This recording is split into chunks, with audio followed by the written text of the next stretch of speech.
Hey, it's Guy here from Off My Bridge, and today we are fixing Star Trek Generations. This is part 3. If you haven't watched part 1 or part 2, I suggest you go and check them out first, because I am building on what was done in those 2 episodes and continuing it in this one. Now, if you recall, where we left off, the Amagosa star has just exploded due to Soran's weapon. Geordi has been mysteriously taken prisoner by Soran, and the Enterprise has got the hell out of Dodge. Fine. All fine. We've made our corrections to make those more interesting. Now we get to meeting Lursor and Betor, the Klingon sisters from the House of Duras. It's a lovely callback to the Next Generation episodes where the House of Duras was defeated multiple times by Picard and Worf. Their interaction with Soran is textbook. Soran is offering them the weapon that destroys stars. In exchange, they are providing him with all of the resources that he needs. And we learn that the Romulans are the source of the trilithium that Soran needed for his weapon, and that he will give the weapon to the sisters once he has completed his project. So that's kind of what we learn, which is absolutely fine. But Geordi, he took Geordi as a prisoner. And at the time, he was in a battle with Geordi and Data and Worf and Riker, and the thinking was, what? What did Soran think in terms of taking Geordi prisoner? Why did he do it? He didn't need to do it. Taking Geordi prisoner, all that would do would point and put a big label on the Enterprise trying to find the Klingon bird of prey. Yes, she can cloak, but surely someone of his intellect would have realized if I take Geordi, the Enterprise will stop at nothing to get him back. On the other hand, if I just leave Geordi here, the Enterprise, yes, a star blew up, and it seemed to blow up because of a weapon fired from the Amagosa Observatory. That's all that they would have to go on, and their impetus to then follow Soran would be significantly less. Out of curiosity, they might try and start their investigation, but there wouldn't be that sense of urgency that he's got one of ours. And Soran couldn't have taken Geordi going, oh, he's got a visor which I will be able to use later on to destroy the Enterprise. How would he even anticipate that the Enterprise would be anywhere near where he was? Literally all he needed to do was fly to the Viridian system, beam down and launch his rocket. There was no reason for any kind of delay or to suspect that the Enterprise would work out where he was going. So it was a bit of a weak point in the entire story. And I think that if Soran was being shot at by Worf and Riker and Geordi tackled him as he was being beamed out, I think that could work really well. Because then Soran and Lursor and Betor could go, well, what do we do with the engineer? Do we kill him? He knows nothing really. Oh, maybe we could use him. Maybe we could use him. So then Soran goes in and does his whole, oh, I'm going to make a presence plus security intimidation check because I'm going to interrogate Geordi and ask him what he knows about trilithium. Why? Why would he ask Geordi about trilithium? Why would he care to interrogate Geordi? It makes absolutely no sense. And the scene with him walking in, talking about Geordi's visor being a remarkable piece of equipment, a remarkable piece of technology, you're going, okay. And so when Geordi gets back to the Enterprise, he doesn't immediately suspect that his visor's been tampered with since Soran was gushing over it? No. It's very problematic. So Geordi has been beamed onto the Klingon ship by accident. They don't know what to do with him. The Klingons kill him. Soran may be of value. I need to think about this. I need to interrogate this. So Soran is thinking about that whilst Picard going to ask Guinan something. And we know Guinan was rescued from the Lakul at the same time that Soran was. That record makes sense. So let's go and ask Guinan. Guinan immediately goes, oh, he's after the Nexus. What? Someone you haven't seen in, 100 years is you now know their exact purpose? I feel that scene should have run very, very differently. It should have been, in my opinion, a mini extended task or a skill challenge to figure out what was going on. Picard doesn't go to see Guinan in her own private quarters. Picard invites Guinan to join him and his team around the table in the conference room. Bring in the rest of the team. Guinan comes in. Guinan, you knew Soran from the Lakul. Can you tell us anything about him? I can't do Guinan's voice. Guinan says that he was a peaceful man. His family was killed by the Borg. There was nothing really to say. Did anything unusual happen? What was the ribbon, this energy ribbon that killed Kirk? I mean, Riker could bring it up. Deanna Troi could bring it up. Crusher could bring it up. Any one of the team could bring it up. Oh, it was just an energy phenomenon, temporal displacement, very disruptive, destroys ships, prevents ships from entering and surviving. And that's when Guinan then says, no, you're wrong. It's pure joy. We were transported somewhere and then ripped out by the transporter beams of the Enterprise B. Something disrupted our experience. And pulled us out. Maybe that's where Soran's going. It's a subtle change, folks. I know it's a subtle change, but it makes so much more sense than Guinan just leaping straight to the Nexus. It also gives us a mission briefing around the table, something that we are expecting. This is Picard leaning on his peeps, not just going after Guinan. So once Guinan has warned Picard that once you go into the ribbon, you will never leave, she could quite easily do that once everyone else has left. We then go into that beautiful stellar cartography scene with Picard and Data. And there is insight and command going on. Data is failing his checks to stay focused. You could argue for daring plus command to keep on track, to not become overwhelmed by your emotions. And of course he is. Picard steps in, does his rally, fights, gets Data back on track. Could even be a social conflict type of scene.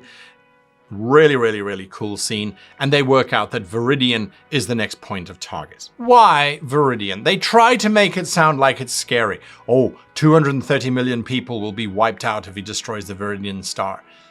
It could have been anywhere. It could have been in a much more interesting location.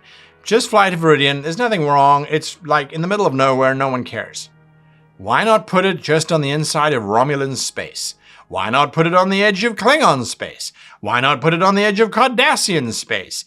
Put it somewhere where there's a sense of danger, where there's a sense of we will have to open diplomatic negotiations. For many episodes, the tension came from crossing into neutral zones, into no-go zones. It could have been really awesome. Instead, it's just a regular backwater planet that no one has heard about or cares about. They figure out where exactly they're going to go, and then they arrive. Oh boy. And then they arrive. This middle section, I lamented a lot, if it's not obvious. They arrive at Viridian 3, or wherever we are setting it, and they announce, Klingon bird of prey, we know you're here, we'll shoot out any missile that comes through.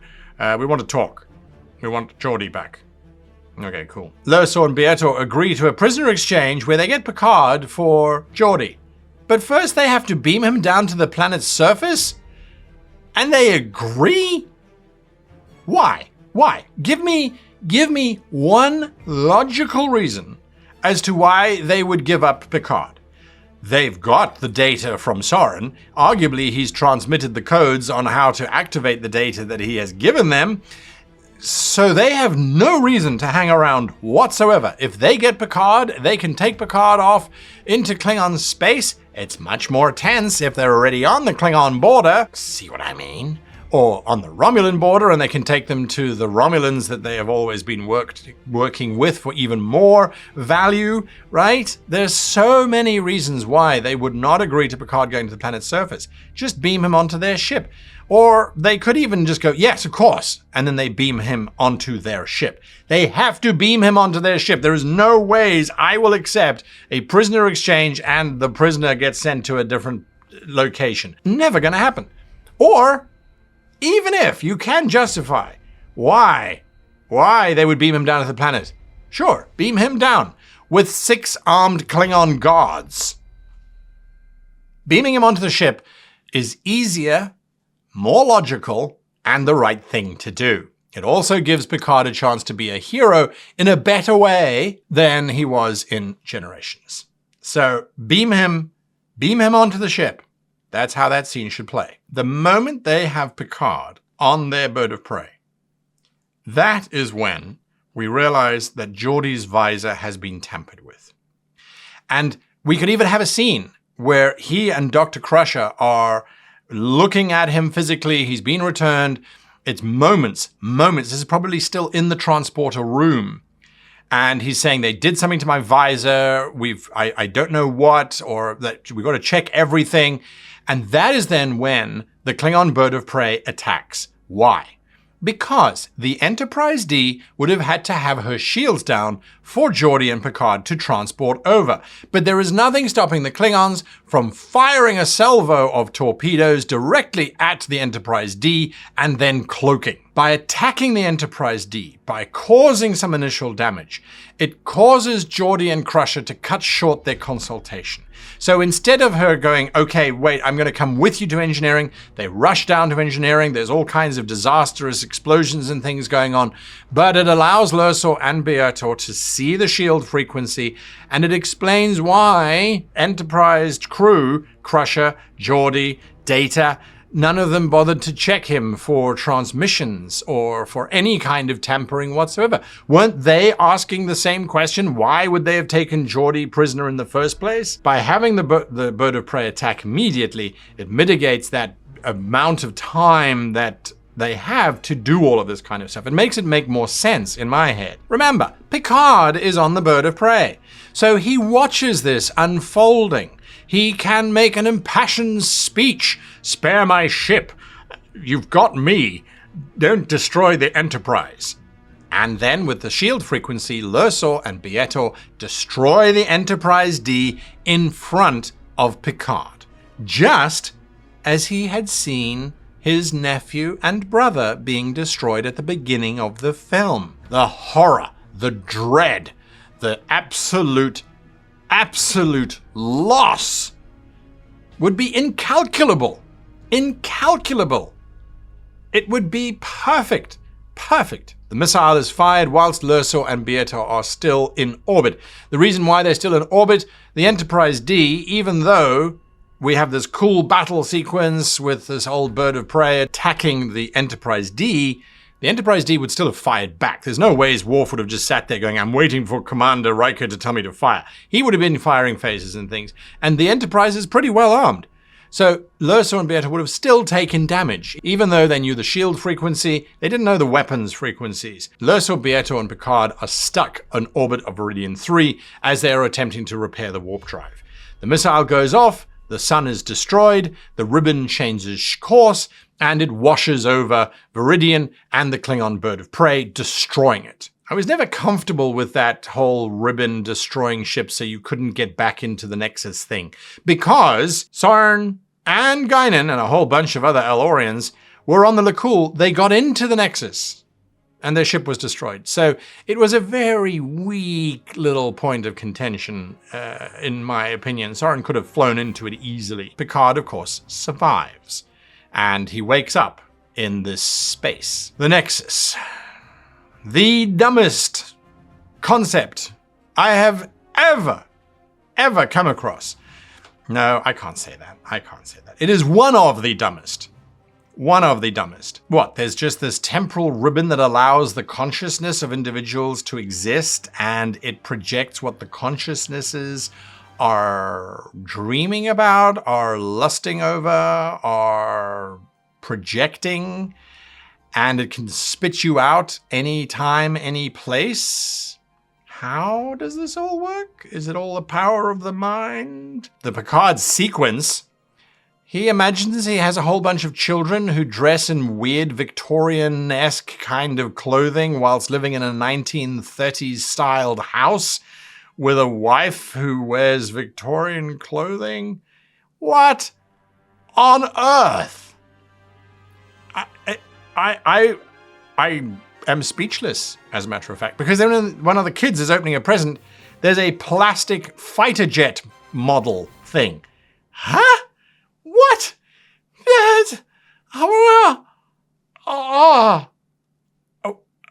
Not sure what the hell was going on there. And of course, they brought back Rene so that we can care about Rene. But since we've only seen him in photographs, seeing the actual actor present made no sense whatsoever. And there was no heartstrings being tugged because, well, his own kids were there. So weird.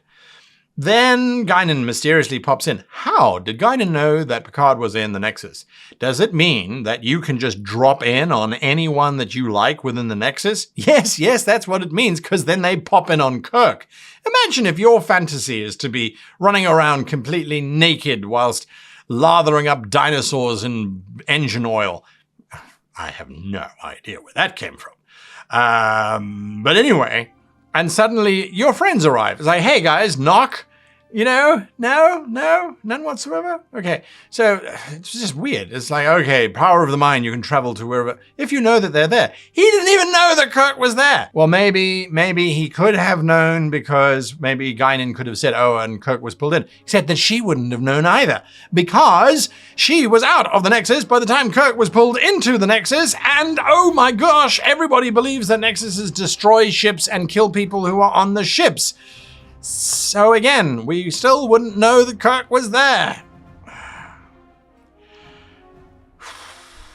How do we fix the Nexus? What do we do with the Nexus? What could the Nexus be? How could the Nexus make sense? Forgetting all of that nonsense. I maintain that the Nexus should actually be an alien species. Yes, it's been done before, but this alien species explores the galaxy looking at what people find enjoyable and pleasurable. As a species, this group of alien entities decided that they didn't want to see the darkness and the horror and the reality of the existence of the peoples on the planets that they visited. They wanted to see what the best, brightest, and most wonderful experiences of those people would be, because that's what they thought would really define the culture, etc., etc., etc. Looking at the people at their worst, they could be at their worst because of starvation, depredation, all sorts of things. At their best, then they are free to be their best. Give them anything they want, and you will truly see the measure of the character. They suddenly are no longer breaking up with their girlfriend. They suddenly can travel in time and see things that don't exist. They can bring back the dead. Seeing that is way more revealing than seeing people in a deprived environment. So these aliens are monitoring everybody. They don't exist. They don't have a concept of time. So they don't exist in time. And they bring in these individuals. Kirk feels as if he's just arrived. Picard feels as if he's just arrived. But Picard and Kirk don't know that each other are there. Picard, however, immediately should see through this whole thing. Oh, this is just a fantasy. This is a Q-type situation. He's been in those before. He shouldn't be duped. Yes, we have made it worse by him just watching Riker and Geordi and Data die. At that Christmas event, they should have had all of the characters there celebrating Christmas, with Data making some bizarre query. This celebration of an ancient Earth religious figure, I am uncertain as to why I should be wearing a red suit. Something along those lines. That would have made it even more poignant. But it also would make Picard sit back and go, no, this is not right. Q, stop this. This gives Picard the opportunity to interact with the aliens directly and allows him to do what he's good at, diplomacy. He can argue about the ethics of abducting people through this Nexus, and he can say that they must send him back.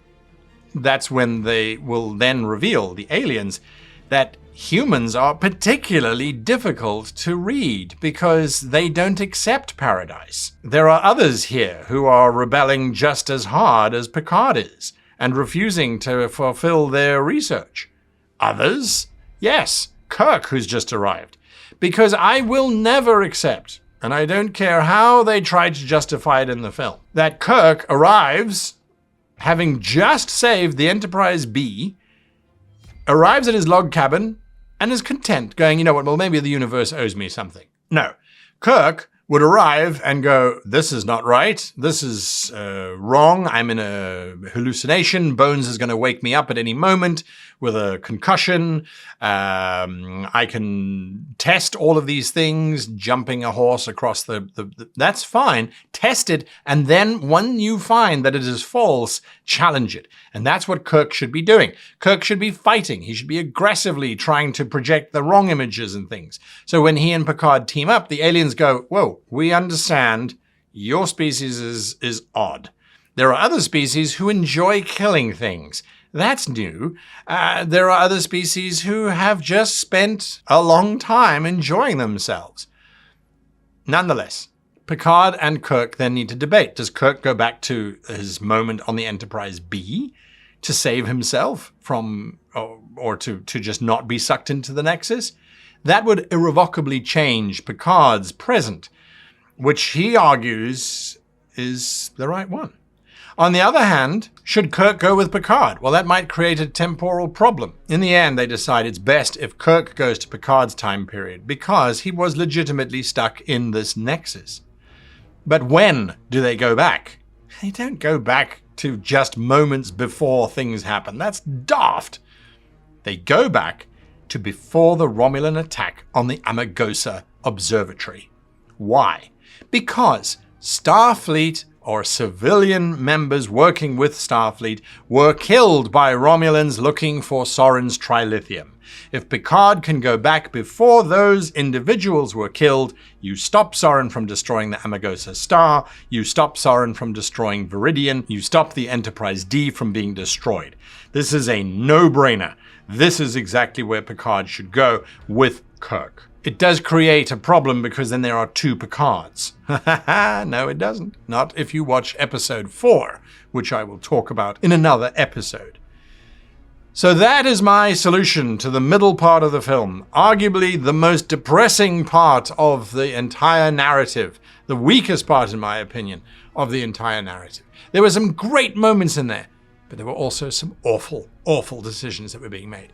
What do you think of my suggestions? It's a bit of a radical turn, and wait until we get to the final act where I introduce someone from Picard's past who I think you're going to absolutely love. Anyway, until next time, I wish you... live long and happy gaming. And yes, I'm going to carry on using that soundbite for a very long time.